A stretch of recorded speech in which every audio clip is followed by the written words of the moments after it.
let's do that. Let me share the screen. This PowerPoint is so cute. So Okay, I'm ready. you're ready? All right. So we start from do 13, and I said, they translate the name as the way of the pottery, but actually the character is not exactly pottery, and I will see that in a second. But then it made me think about the whole level of do 13, of the upper lungs. So just looking at the top of the lungs, and looking at the fact so that it relates to, you can relate it to the Chong, you can relate it to other things, but it's or the three jiaos or something, but that there's something that moves up from, say, the feet or from the perineal floor, you know, and then it mists out, just like the upper jiao is supposed to be a mist. Um, and therefore, this area of the first rib or T1, or above the scapular spine, the very top, needs to be. It's almost like if you have a fountain or a pipe, when it sprinkles, there needs to be some give there. It can't be tight. It needs to. Otherwise, there's not going to be any spreading of the water or the fluids or whatever. So that misting capacity is the area that we're looking at. And then just for the sake of it, so there's the treatise of the four oceans in Lingshu 33. So there's an ocean that's called the ocean of blood. There's an ocean of qi, there's an ocean of blood, there's an ocean of food and grain, and an ocean of marrow. The ocean of blood at the beginning, first he says the Chong Maya, but then he calls it the ocean of blood. It's clearly referring to the same thing. And this is the thing that it says that each ocean has points associated with it, places where it comes out or it is expressed. And for the ocean of blood at the top, it's bladder 11. And at the bottom, interestingly enough, it's the lower hip points of the large intestine and small intestine. So it's suggesting something about the connection between the lower jiao and the top. And then it gives you these symptoms. That when the ocean of blood is in excess, there's always thinking or desiring that the body is large and the person is anxious, but they don't know why. And when the ocean of blood is in deficiency, it's hard to say whether it means they also think a lot, or they think that the body is small.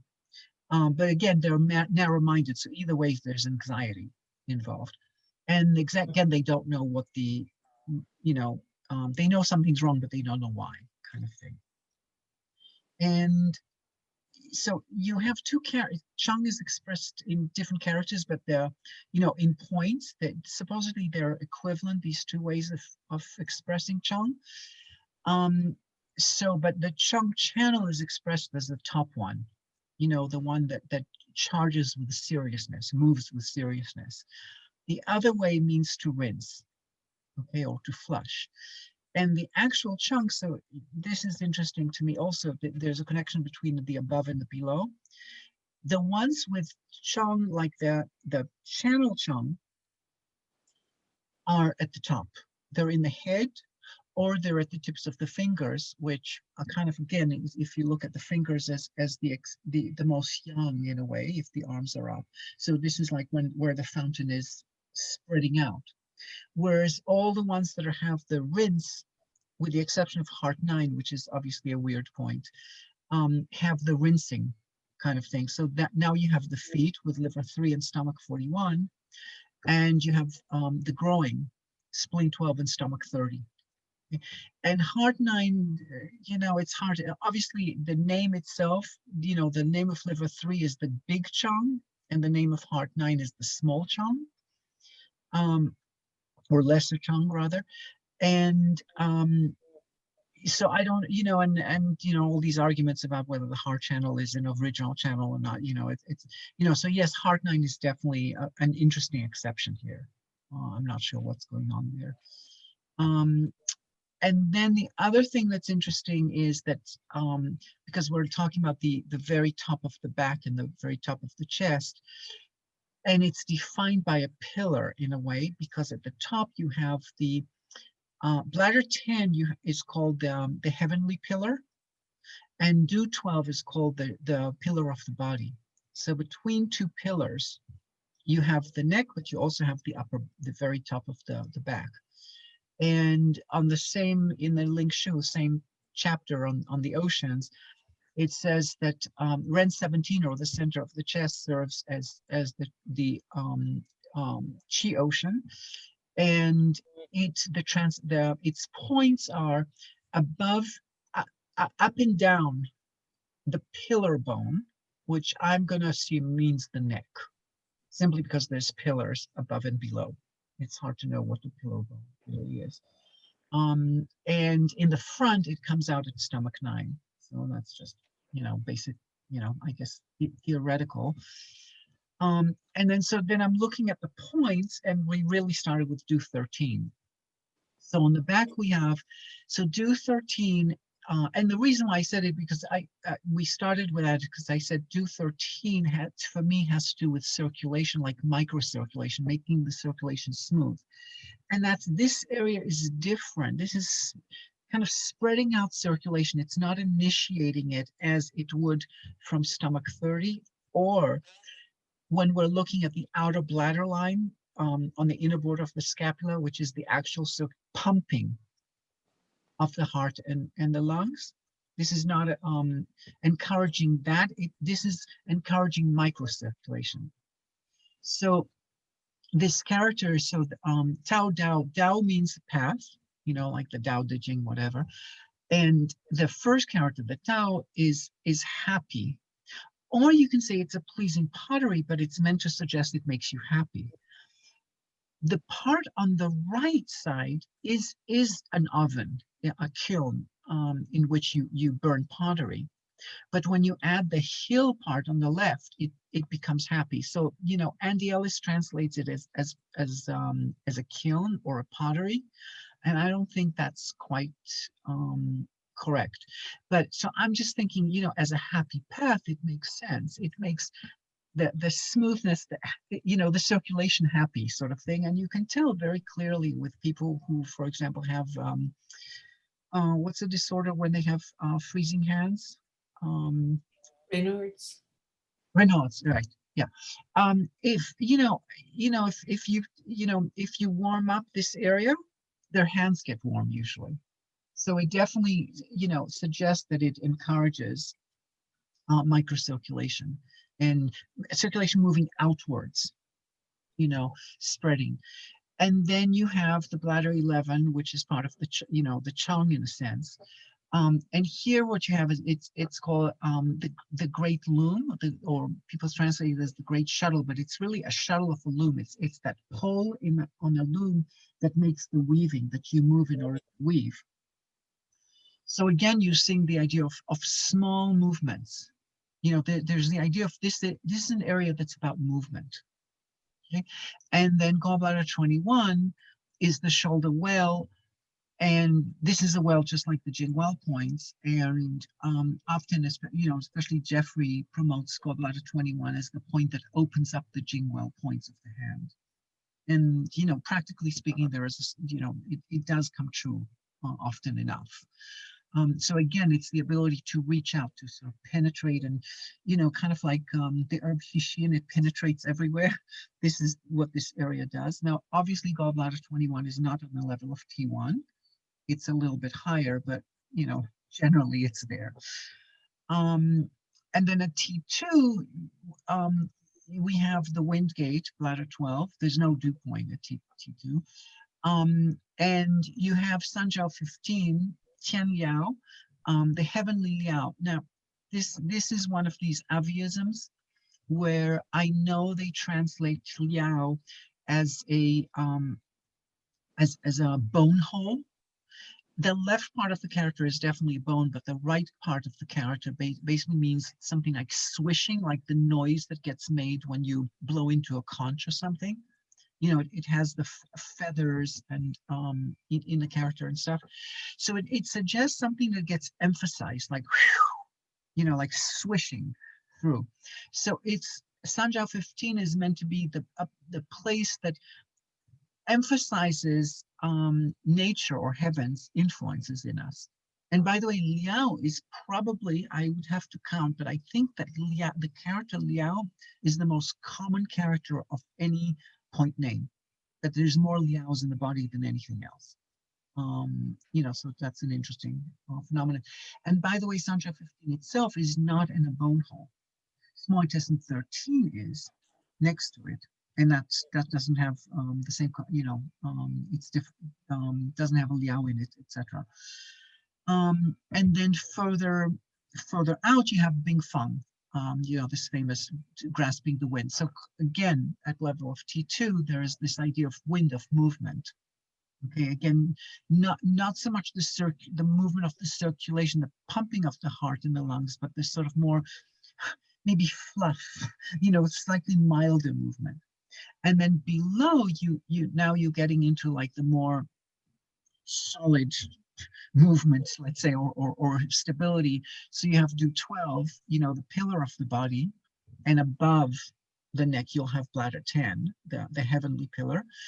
And now you have fei shu, and shu means to move or to transport, like crossing a river. You build a canoe to cross the river.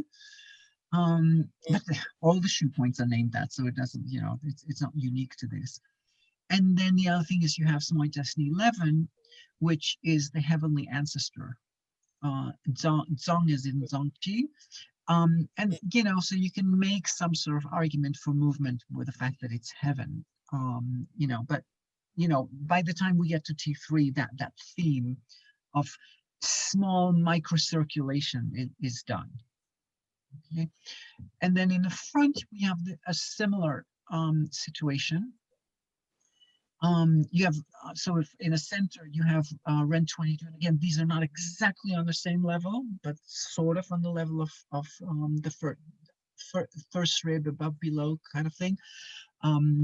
So Ren 22 is Tian Fu, and they translate Fu as a chimney, which is nice for my metaphor because, you kind of have a chimney is where the smoke sort of like starts to spread. And I don't know if that's, the character itself is like a dog that runs out of its cave. So yeah, there's a narrow opening and the dog dashes out of the cave. So that's really the image of the character. And then you have kidney 27, which is Shu Fu, and Fu is an exchange. So there's constant exchanges. Stomach 12 by name doesn't match, but because it's the empty basin, something that's short of basin, but because it's basically the front equivalent of Du 14. Okay, it's the connection between the neck and the torso, and it's supposed to be the meeting of all the young meridians, just like Du 14 is. And then further out, you have Lung 2, which is the cloud gate. So again, a cloud is like a mist, the same notion of the mist. And just below those, well, I'm actually, in some cases, it's on the same level. You have Ren 21, Xuanji, which is kind of like an instrument that looks for the North Star. Okay, so it's something that moves in the orbit. Again, it's that movement seeking. It's like when you're on a ship, you have a compass, and the compass moves. After the North Star, and then you have the Qi door at stomach 13. Again, this movement of the Qi, presumably coming in from outside in this case, but could be also exhaling. And then you have Lung 1, which again relates it to the center. So again, solidifying it more, but exchanging from the center. So basically, that's pretty much it. It's just, hold on, let me undo this. That there's a theme in the collarbone and T1 level about, that suggests microcirculation. And by the way, I don't remember all the details about the case that we talked, that this started from when I suggested Do 13 is an option. But one of the symptoms of the ocean of Qi is that they have a flushed face.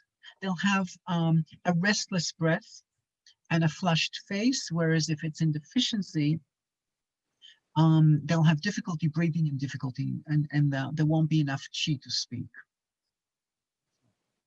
You know, so I don't know if it relates to those migraines necessarily, the flushing, but there is definitely this, you know, one can look at all this flushing upwards as a Chong situation. You know, and this Chong can also be looked at in different ways. You know, it's kind of interesting. We have one cortical tube, you know, from the mouth coming down from the stomach, and then it, granted, it coils, but it comes from the top to the bottom of the torso. There's like a hollow tube that's digestive, and that's going down. And then you have cortical, I don't have like a tube exactly, but something a little bit like that, that's not necessarily physical in front of the spine, that we might say is the Chong.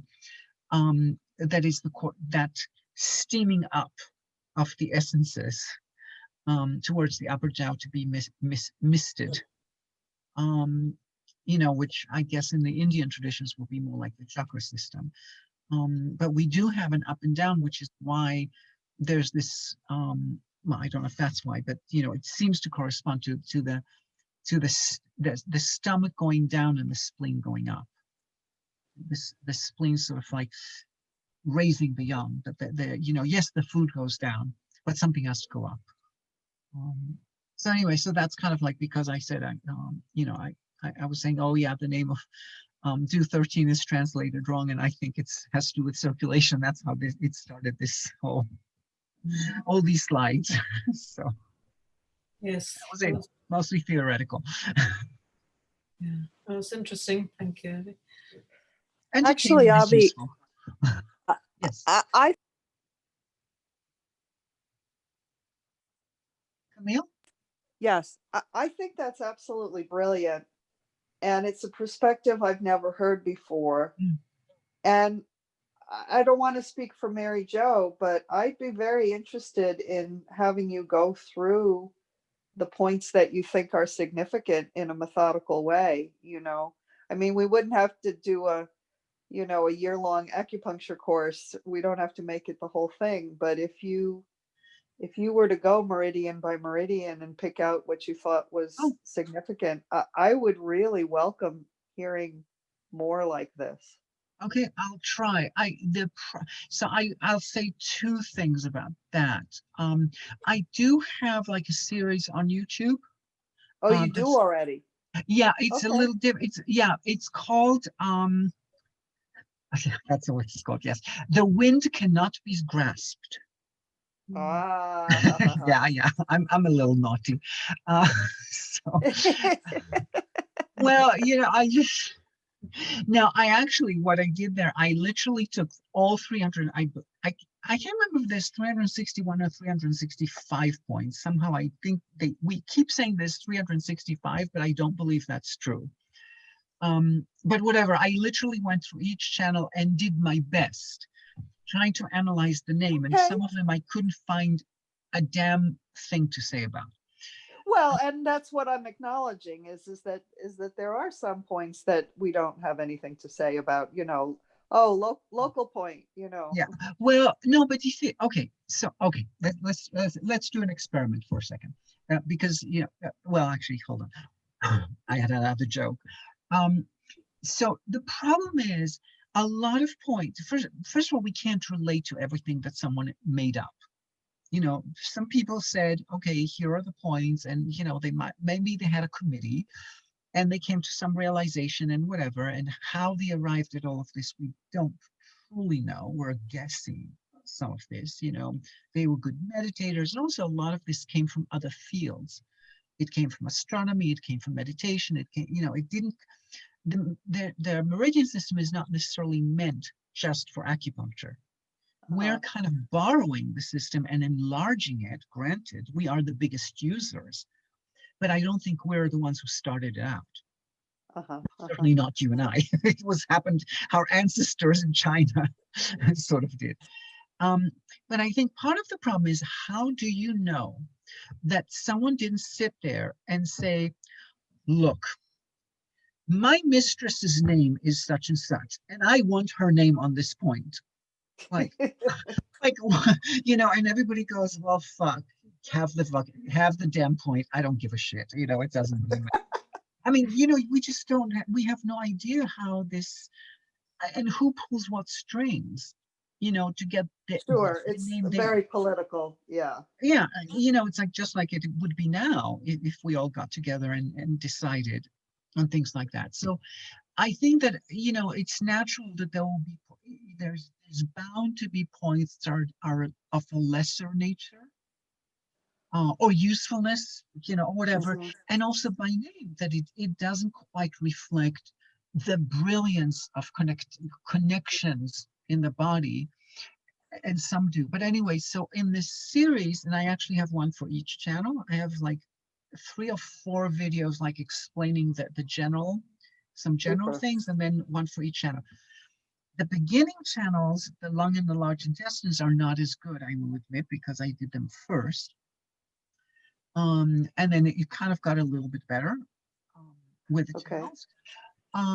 And I talked about so I tried to look at the name of the point and the clinical applications of the point, which of course, tons of points. I have no clinical applications from my own experience whatsoever, so I have nothing. And I'll give you an example of a point. I think it's Sanjiao 13. In the middle of the arm. I think it's 13. Maybe it's 12. And it's called the Qing Yuan, something, pure clear stream. And you go, wow. I mean, you're looking at this and like waiting for enlightenment to hit you on the point. Just the name is just so fabulous. And you go, what the fuck is it doing there? Like, what? I still can't figure it out. Uh-huh. Uh-huh. It's like I'm really like waiting for the lightning rod to fall on me on why this point is just so named with such a beautiful poetic name. And no, I don't even know if it's 12 or 13. It's Uh-huh. actually, I'm pretty sure it's 12. But it's just, it's interesting. On the other hand, it's always still worth contemplating because, for example, Samjiao 22, which is again a point that nobody uses, but it's called the harmony liao. Okay, so then I'm going, okay, and there's only one harmony in the whole body. Okay, now the character harmony nowadays in modern Chinese, in it's not so much People's Republic Chinese because it's not about their writing, but nowadays it's mostly used to mean together or and. Okay, it's the mouth and the grain. When the grain is in the mouth, there's harmony. Everything is like fabulous, right? Because you're eating, you're happy. But in ancient times, it didn't mean together. It literally meant harmony. Okay. And since the whole point of acupuncture is creating harmony, supposedly, that's what we claim, we take away the blockages in order to make the body harmonious, right? Because we're very holistic, whatever. How is it possible that we only have one harmony point and that has that character, and that it's a liao, meaning it has the ability to emphasize? And interestingly enough, Sanjiao 22 is a really great point to add to almost any treatment. And I can't say it does this or it does this. It's a very good point for pain. Now, the point itself, I will admit, the point itself, when I take it, it's a very large area. Okay, it's almost like the whole area, almost the whole temple, and it can include the extra point Taiyang, for example. It can include gallbladder, I don't know, 7, 8, whatever it is. It's not a small area that I'm dealing with. But it's just interesting that, if it wasn't like, if I didn't look at the name and said, wait a second, what the hell? I wouldn't have started experimenting with the area.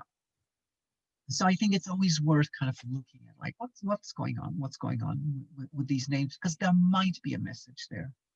And the message may be only, subject to my bullshit interpretation. I mean, other people don't necessarily have to agree. I mean, no, I see that often. For example, there's a Facebook group that's called Scholars of Chinese Medicine. And these are, well, there's lots of people, schleppers like me who are on it, but there's a bunch of very serious, they really know Chinese and they translate and they know books. I mean, there's one guy there that if you ask him a question about some character or some phrase, he can find it for you within 3 minutes. It's incredible with references. I mean, we're talking about scholars to the nth degree. And and at the same time, sometimes they're a little, they sort of, oh, these people who just interpret without basis on what's written. And I'm thinking, I get what you're saying, but on the other hand, what do you think the people in ancient times did? They also just sat and thought about it and came up with interpretations. Just because they solidified it on some bamboo sheet or whatever they wrote on. No, I mean, you know what I'm saying? It's like Jeffrey talks about how the royal physicians at a certain point were the ones who dictated what the medicine was going to be, because they were the ones with the financial and political resources to write books. And therefore they determined what the official dogmas of Chinese medicine would be. But there were tons of other people doing medicine that we don't know anything about, because they were like in some small village. They possibly didn't know how to read or write. And they didn't disseminate their ideas. So, it's a sensitive subject, and it is especially sensitive because, well, granted, because of people like me who are really not Chinese speakers. It's not like I speak Chinese. I can't watch a movie in Chinese. Or I can't even read. The only reason I can read is because of dictionaries. And I'm interested in the etymology, but it doesn't mean that I actually that I understand Chinese culture and language well enough to be able to really do this. And the problem is that there's people like me, and then we can literally and then there's people who don't even go to the Chinese, to just go to the pinyin and start making stuff up. So you can get to a place where Elizabeth Rochat told me once that someone wanted her to look at something that they wrote about wind points, and she said, well, but some of those points did not have the character wind. It was a mistranslation. They did it all from the English, the French, whatever. So it does get problematic. Like how well rooted we are in making stuff up. The only thing I can say is that if you can make stuff up, and luckily in the style that I'm using, I can prove that it works. Because if I'm making stuff up and I'm saying, okay, I'm using this point and something changes in the body, physically, it's not just, because the problem is you can needle a point and things will change because of your intention. But if you can press on a point, then the abdomen changes. It's a little hard to do just with intention, So you can say, yeah, I'm showing that this point has the physical connection that I believe might have been implied. And maybe it wasn't implied, but still the physical connection is actually there. So it's for me, that's solid. I don't need a text from the 5th century to say, yes, check, you passed this exam or whatever. But so there's many ways to look at it and do it. But anyway, that's a political discussion. Sorry. The name in the book I have here is for Sanjiao 12 is Dispersing Lu River. Lu River. Sanjiao which one? 12, Dispersing Lu River. Okay, and what about the next one? Or the one below? Either 11 or 13. It's below 14, I know that. Upper arm meeting is the one for 13, and the one before is clear. That's cold, one. Clear cold abyss. Yeah. Clear cold abyss. It's like, coolness. As a meditator, you're looking for the opposite of fire. So Qing means clear, pure, and coolness. And the abyss is kind of like, you can say it's an abyss, like, oh, it's very dark and it's an abyss. Or you can also say it's the source of everything. And it just has a name that just attracts a lot of like, wow, what the hell do they mean with this? Because it has sort of a, like, it's almost like a koan. It suggests a spiritual koan, and then you go, oh, what? Like, what's going on in this upper arm that's so, that's, like, you almost expect that point to be like at the pit of your stomach, or in your, blossoming on your chest, or at, do 20, or, like you just expect something else, so that's all, that it's just like a fabulous, it's a very poetic name. And again, I'm not Chinese, so I don't read Chinese, certainly don't read Chinese poetry. So I can't evaluate like just how well it's, because there's a whole way of how you put together, names and characters and stuff, that's totally not in my grasp at all. So someone might say, yeah, it sounds very cute, but it's really not, it's not quite as poetic as you might imagine. I don't know. I would have to discuss that with someone. You see, this is a problem that, the so-called real scholars are often not that, they're not attracted to this kind of stuff, because it isn't in it, because it isn't part, this is not part of the Shan Han Lun, this is not part of the, but it's a point name, so it's worth investigating, but it's not part of the system. So what I was going to suggest, if you wanted, is to look at the hand for a second, at the palm, and I would literally look at it, just for the sake of it. And what you want to do is you want to open up. This is very much like doing a chi ball, but with, don't have to do it with both hands like this, but feel the opening and the softening of pericardium 8 outwards towards lung 10 and heart 8. Okay. And see what that does. Just consciously try and open with, not muscularly, but try and like spread the hand without moving. It's almost like softening, just like a sponge that gets more water or something. So you're aerating the area, and see what happens. So if you just relax and let that happen, see if you can feel the resonance of that in the torso.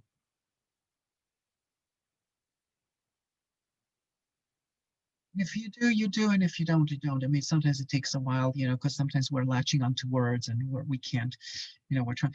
But what I feel is when I'm opening this area up, the torso opens and softens also.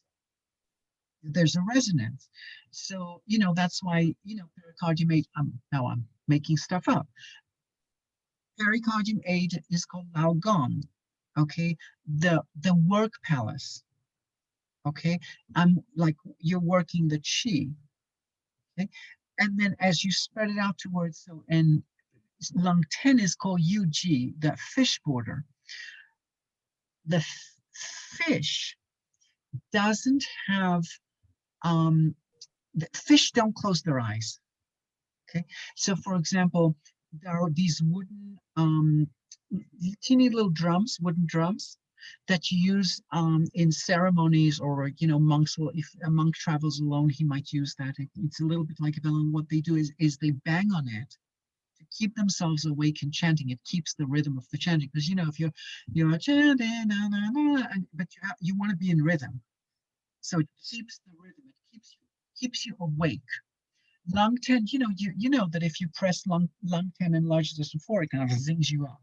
It's a very common thing for meditators to do, is to press.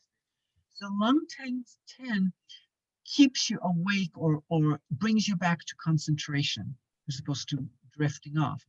Whereas the movement towards heart 8, which is called Shao Fu, to exchange, okay, allows you to let go, because in meditation you want to do both things. You want to start cultivating the chi, you want to keep awake, keep your concentration, and at the same time let go. release, release, release, but don't release how much you're falling asleep. So, so you have this sort of palm area that suggests a motion of meditation and resonates with opening the diaphragm in the chest and giving you a certain concentration in the lower abdomen. Okay? So these are all, like weird exercises that one can do in one's body with points. We happen to have an extra facility because we have all, because we have all these meridians to play with. That, say a regular meditator, never heard of Chinese medicine. They don't really care. It's not the way they work. So we have this extra place to play with. Anyway, so that's anyway. Well, that yeah. was really fabulous, and I will check out those videos then. So I'm gonna rescind my request because that honestly will probably take me a long time to just go through those videos. Yeah, would there's a fair imagine. amount. I mean, there's 12 Yeah. because there's 12 channels, and I believe there's 3 or 4 extras Yeah. at the beginning. So yeah, if you just look up on YouTube, I believe I'm the only The Wind Cannot Be Grasped. I'd be very surprised if there's someone else who who's that naughty. So it just isn't. Okay. Thank I you have so a much, few Avi. arguments with Andy Ellis about point names. I think that, I mean, and it's not fair because Andy Ellis is definitely one of the scholars out there. He's not necessarily on that group, but he definitely, there's no question that Andy Ellis speaks Chinese and knows his stuff. It's just, I think that and I'm not sure the book was written just by Andy Ellis. I think there were 3 of them. They went to China in the mid 80s. And basically they just took, they touted in some cases they're just touting dogma. Which sure, the dogma is there for a reason, it works. But there are some places where there's a few little mistakes in the book. So that's why I thought, okay, I'll twist the name a little just for the sake of it. Anyway. Thank you. You're welcome. Any questions, practical questions, non-practical questions, or whatever? Mary Jo? Yes, Avi, I had, what was I going to ask? Oh yeah, the lung reflexes, Avi. Right side, just to, maybe if you could clarify the differences between the right side stomach 26, 27, and then the kidney line. Oh, okay. So, okay. So the lung, okay. So first of all, just to recognize that, we can say, here are your lung reflexes. Okay. And I believe I'm going to give you 3 or 4. A second. And one doesn't have to have them all, and they don't necessarily have particular order of importance or particular functions. They might be there or they might not, depending on the person's connective tissue susceptibility, let's call it, So stomach 26, 27, I would say generally tends to be more related to the lung function with regards to immunity. Okay, so I don't think you see stomach 26, 27 with, see it when, say, there was bronchitis over time and, things like that. You're not going to see it so much if someone has some sort of weakness in the lungs, that's non-infectious, that's not immune related. Although it's very hard to get a lung problem without it affecting your immunity, because if there's not good enough air exchange, your immunity will suffer. So in some ways you can say that stomach 26, 27 is more of an immune reflex that grabs with it the lungs. Okay. And it's the appendix ileocecal valve area, which means it's the same sort of, first of all, it's Biauli relationship, external internal relationship of the lung and large intestine, theoretically from a Chinese perspective, which is always nice to have, but the truth is I'm always looking for like a physical, connection that that makes sense in my language, in today's language, rather. So The other thing is from the connection is that, you know, there are all organs that are, you know, that have epithelial tissue, and whether it's alveolus, but they have like little bubbles in them for absorption. There's a resonance between the lungs and the intestines. Granted, it's you know, it's a teeny bit of imagination, but it's not like a huge leap to get that connection. So that's stomach 26, 27. And I would say it would have to, you know, that generally speaking, you know, it's more of a chronic reflex as opposed to an acute. The kidney line, which can show either on the left or on the right, regardless, it can show just one or both, just again, depending on the nature of the body, of the vulnerabilities of that person's body and how those connections will affect, is a bronchial reflex. So that tends to show like a lot faster, like someone who has bronchitis right now is very likely to show somewhere along the kidney line, okay, by the sternum. And after, you know, it can be that long after the bronchies have been, you know, they no longer have bronchitis, but the damage to the bronchies has not been fully resolved, they may still show that. Okay?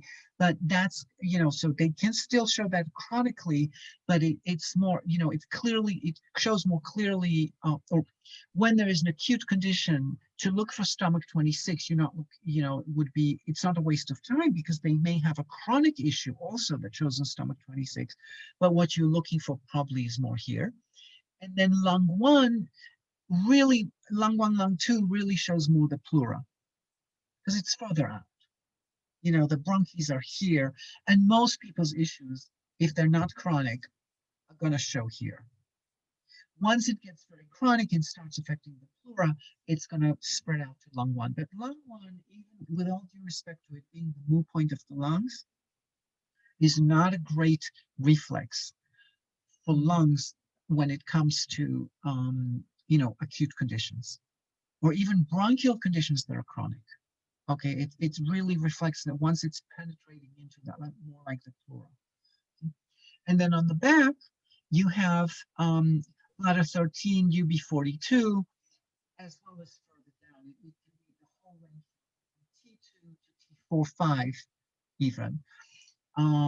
You know, anywhere between the spine and the inner border of the scapula. That's also a lung reflex.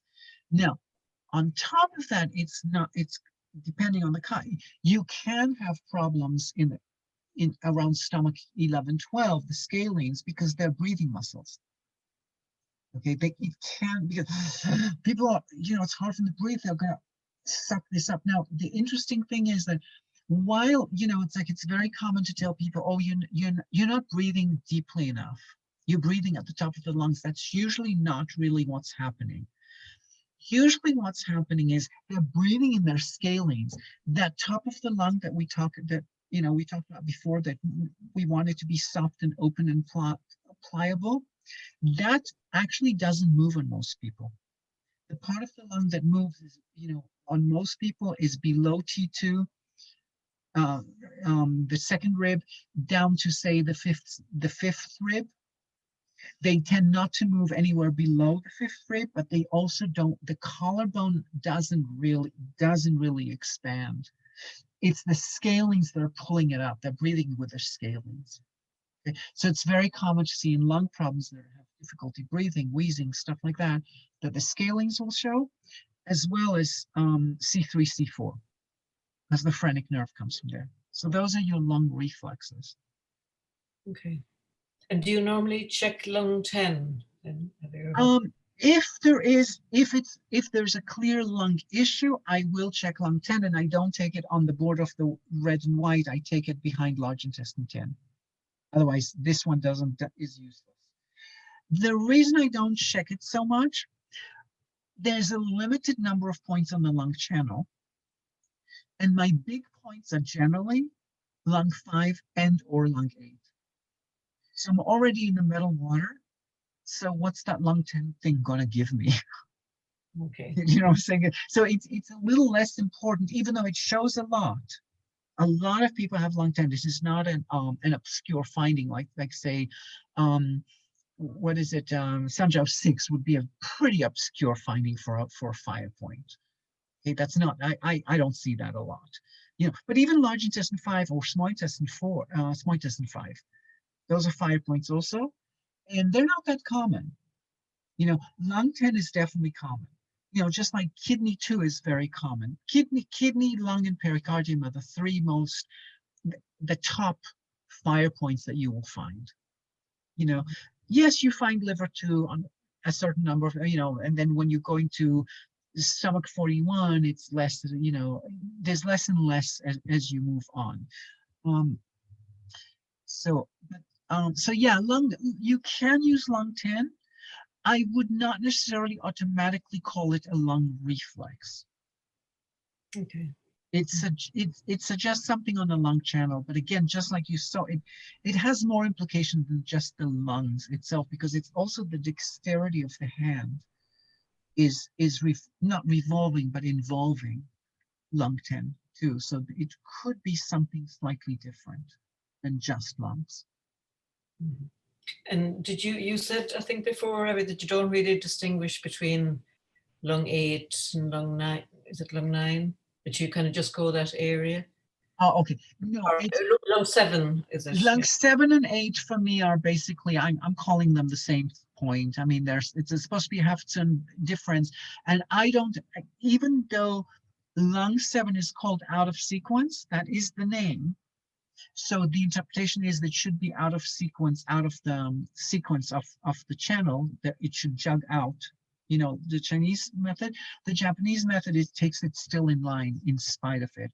So when I say lung 8, I mean lung 7, lung 8, and I use them interchangeably. If I want to, like, quote unquote, open the Ren, I'm calling it lung 8. It's almost like I don't have a lung 7. You know, because what's the big deal here? You know, so yeah, those are basically interchangeable. Lung 9, I don't use a lot. By the way, lung 8 is called something like the rivers and the ditches. Again, it has to do with microcirculation, like penetrating all these little ditches. And lung 9 is Taiyuan, the great primary. I will use it sometimes with autoimmune. Sometimes lung 9 does a good job, as opposed to lung 5 or lung 8. I think originally lung 8 was not part of autoimmune, was not an option for autoimmune, according to the book or the dogma or whatever. It was either lung 5 or lung 9. And occasionally I've used lung 9, you know, when a pulse was very weak. It's, you know, it's the big pulse point, supposedly. You know, and because of that, you can try it for Ren 12. You know, if there's issues at Ren 12, I can try it. It's not the first, it's not like the first point. You know, it's not a point I use lots. Mhm. And otherwise, the only other point I use, well, the other point I use a fair amount is lung 4. It's about 3 tsun above lung 5. That opens the chest. You know, the mechanics of being able to open the rib cage is related to lung 4, so exchange of oxygen in the lungs. The other point that I do use lung 2 sometimes, outwards when there's arm problems. Lung 1, lung 2, whatever, you know, to encourage movement. So especially if they have, say, pain around lung 5 or something like that, I will use that.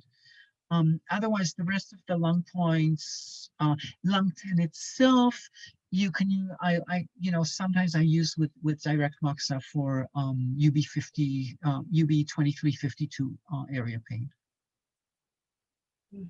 So that's pretty much, you know, it's not a very big channel. There's not a huge amount to say about it. Yeah. I mean, there's not a huge amount. Oh, sorry. So lung 6, since we're on you know, there's only so many.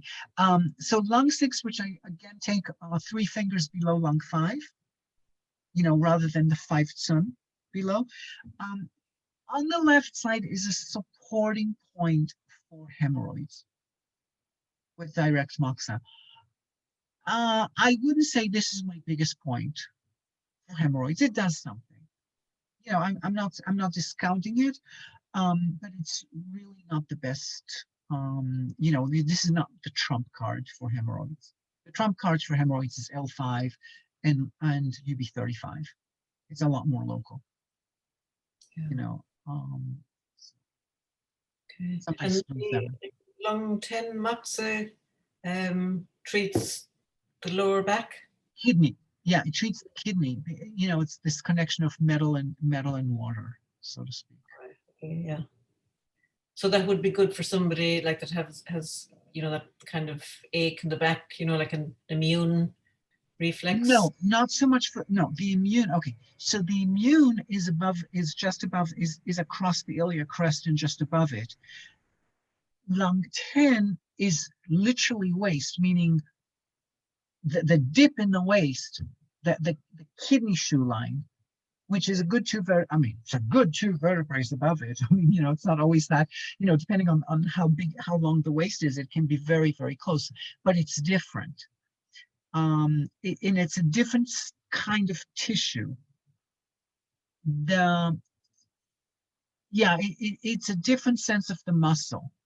Both can be tight, granted, but there's a certain ropiness.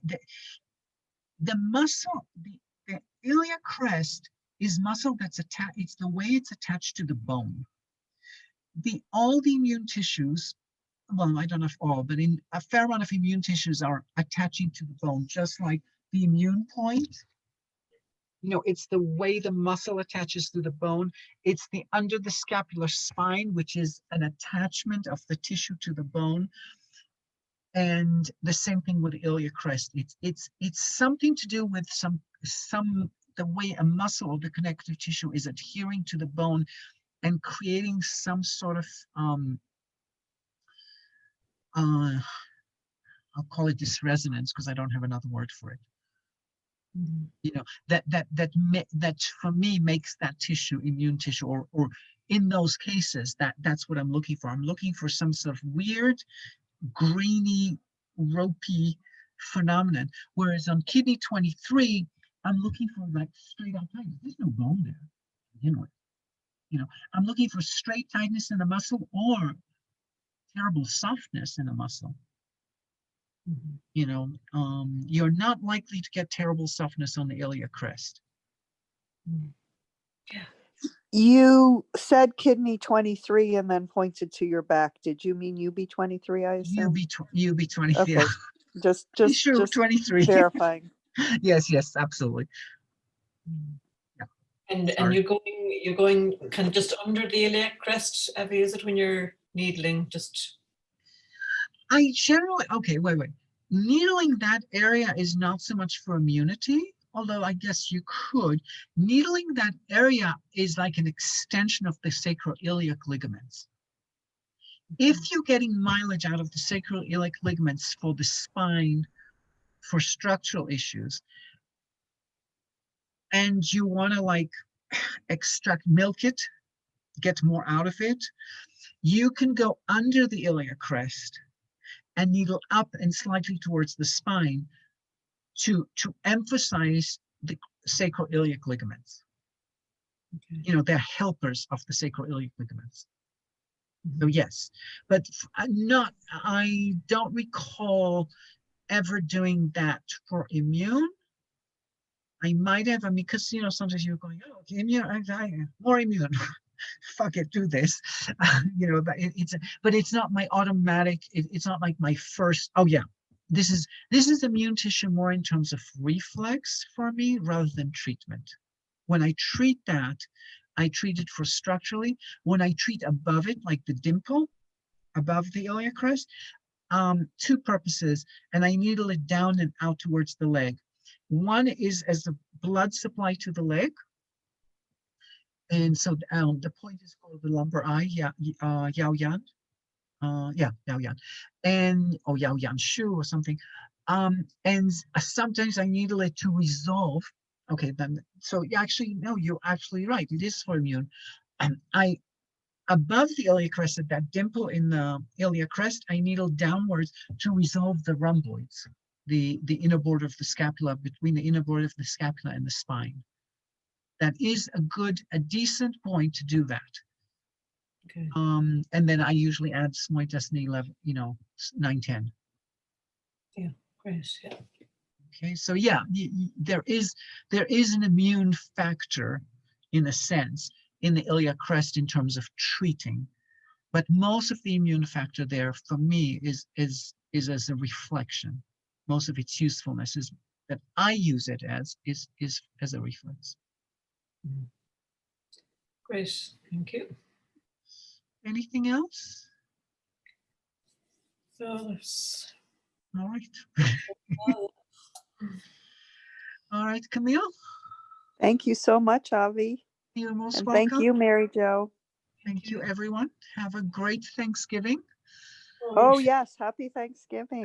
Yes, even out in Ireland, they celebrate Thanksgiving, don't they? Yeah. In isolation. Do you have plans, Avi?